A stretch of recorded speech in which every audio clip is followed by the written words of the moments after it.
You ask Tiger to solve. This deals with linear equations with one unknown. The final result is x equals 1. Let's solve it step by step.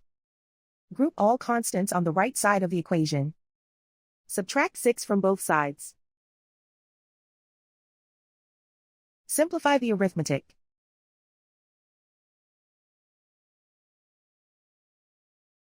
Isolate the x. Divide both sides by -10.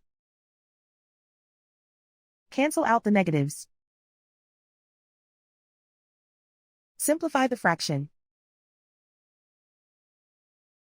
Cancel out the negatives. Simplify the fraction. And so the final result is x equals 1.